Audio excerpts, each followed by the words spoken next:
Magazine today से मैं हूं अनस नवाज। नाजरीन इकराम, आज इस्लामाबाद हाई कोर्ट ने मेजर रिटायर्ड जनरल हफीज़ुर रहमान जो कि चेयरमैन हैं पाकिस्तान टेलीकम्युनिकेशन अथॉरिटी के, उनको तेज़ तरीन इंसाफ दिया। और उसके साथ साथ अलीमा खानम जो कि इमरान खान साहब की जो बहन है, वो भी इस्लामाबाद हाई कोर्ट आई और चीफ जस्टिस सरफराज डोगर से उन्होंने जो है मुलाकात की। और उसके बाद वो Supreme Court Chief Justice Yahya Afridi के पास गई और उन्होंने इमरान खान साहब का जो ख़त था वो उनको दिया।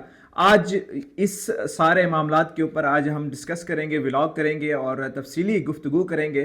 तो सबसे पहले हम आते हैं चेयरमैन रिटायर्ड हफीज़ुर रहमान साहब, जो कि पाकिस्तान टेलीकम्युनिकेशन अथॉरिटी के चेयरमैन हैं। उनको 16 सितंबर को जस्टिस बाबर सत्तार ने अपने जो उनका ओहदा है उनसे हटा दिया था और 16 सितंबर को उनको हटाया गया था। और उन्होंने रिमार्क्स दिए थे कि जो इनकी तैनाती है वो कानूनी तौर के ऊपर दुरुस्त नहीं है और उनको जो है चेयरमैन नहीं होना चाहिए और इसीलिए उनको ओहदे से फारिग कर दिया गया था। 16 सितंबर को उनको ओहदे से जस्टिस बाबर सत्तार ने ओहदे से फारिग किया और उसके साथ 17 तारीख को एक जो है इंट्रा कोर्ट अपील दायर की गई।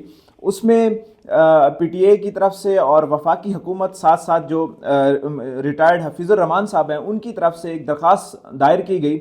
और 17 तारीख को जो ही उन्होंने दरख्वास्त दायर की उसी दिन जो है वो समाअत के लिए मुकर्रर कर दी गई। वो 18 तारीख को जो है आज यानी आज के दिन वो समाअत के लिए मुकर्रर थी, जिनमें डीबी बेंच डबल बेंच बैठा था और उनकी जो समाअत कर रहे थे जस्टिस आसिफ और जस्टिस इनाम अमीन मिनहास जो है इस सारे मामले को देख रहे थे।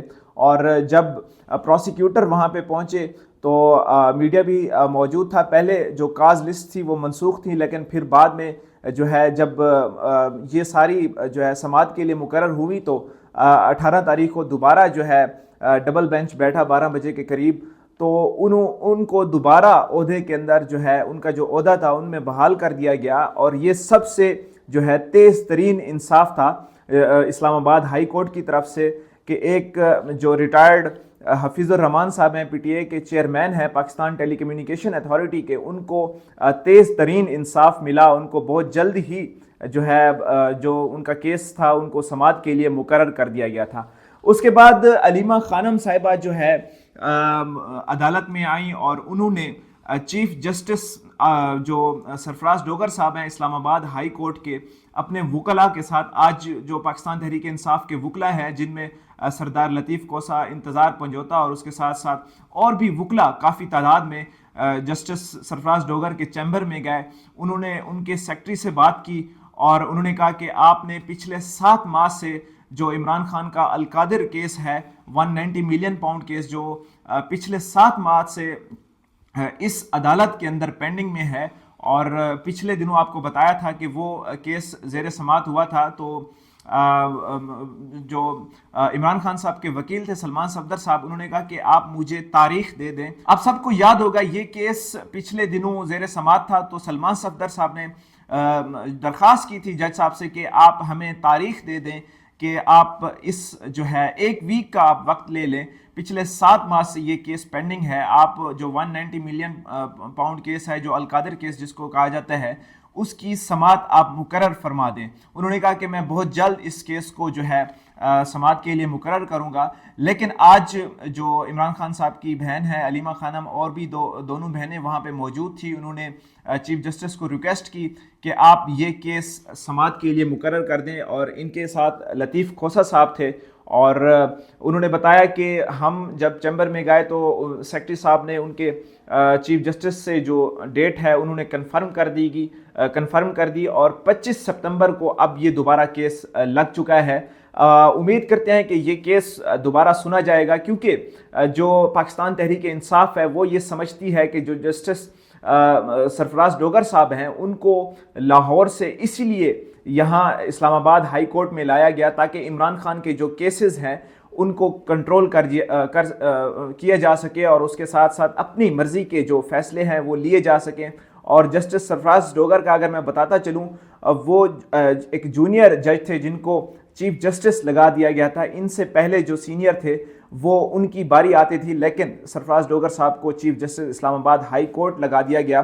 اور اس کے بعد علیمہ خانم صاحبہ اسلام آباد سے تقریباً اسلام آباد ہائی کورٹ سے تقریباً 100 میٹر کے فاصلے کے اوپر چیف جسٹس آف پاکستان بیٹھتے ہیں. اور سپریم کورٹ ہے پاکستان کی، جو اپیکس کورٹ ہے، سب سے بڑی کورٹ، سب سے بڑی عدالت، وہاں چلیں گی. انہوں نے ہاتھ میں ایک خط پکڑا ہوا تھا.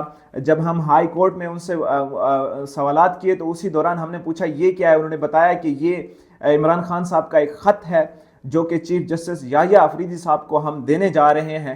تو اسی دوران ہم بھی ساتھ چل پڑے. وہ جب اندر گئیں چیف جسٹس یحییٰ آفریدی کو ملاقات کرنے کے لیے، تو سردار لطیف کھوسہ صاحب نے جو ان کا خط تھا وہ چیف جسٹس یحییٰ آفریدی صاحب کو دیا. اس خط میں کیا لکھا تھا اور وہ بھی بتائیں گے، اور چیف جسٹس یحییٰ آفریدی نے کیا کہا یہ بھی بتائیں گے.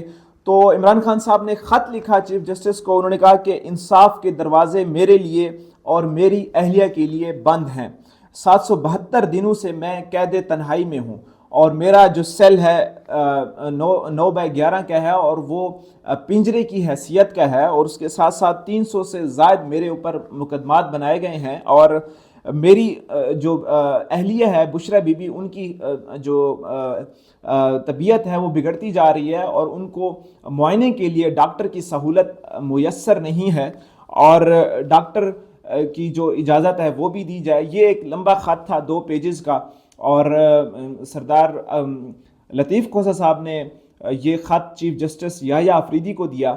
اور اس کے بعد جب وہ باہر نکلے تو انہوں نے میڈیا کو بتایا کہ چیف جسٹس صاحب نے ان سے کیا باتیں کی اور کیا کہا، وہ بھی میں آپ کو بتاتا ہوں. سردار لطیف کھوسہ صاحب کہتے ہیں کہ جو چیف جسٹس صاحب ہیں انہوں نے ہمیں اطمینان سے سنا اور ہماری باتوں کو جو ہے انہوں نے غور فرمایا. اور اس کے بعد انہوں نے جیل سے متعلق جو عمران خان کو شکایات ہیں وہ تحریری طور کے اوپر بھی مانگ لی ہیں. اور اس کے ساتھ ساتھ انتظار پنجوتا اور لطیف کھوسہ ان سے ملاقات کے لیے گئے تھے. اور چیف جسٹس نے یہ بھی کہا کہ میں 24 گھنٹے کے اندر اس خط کا جواب دوں گا. یہ ایک خوش آئند بات ہے، اور پاکستان تحریک انصاف کو اسی طرح سے جو اپنی ڈپلومیٹک طریقے سے اپنے دروازے کھولنے چاہیے. اگر آپ ایک سیاسی جماعت کوئی دروازے بند کر دیتی ہے تو ان کے لیے بہت زیادہ مشکلات آتی ہیں، اور ایک سسٹم ہے پاکستان کا، اس میں سروائیو کرنا بڑا مشکل ہو جاتا ہے اگر ایک سیاسی جماعت ٹکراؤ لیتی ہے. تو اس پر ابھی تک تو یہی صورتحال رہی. آج کا ولاگ ہم نے یہ آپ کو بتایا کہ آج اسلام آباد ہائی کورٹ اور سپریم کورٹ آف پاکستان میں کیا ہوتا رہا. انشاءاللہ اگلے جو ولاگ ہے اس میں ملاقات ہوگی. بہت شکریہ.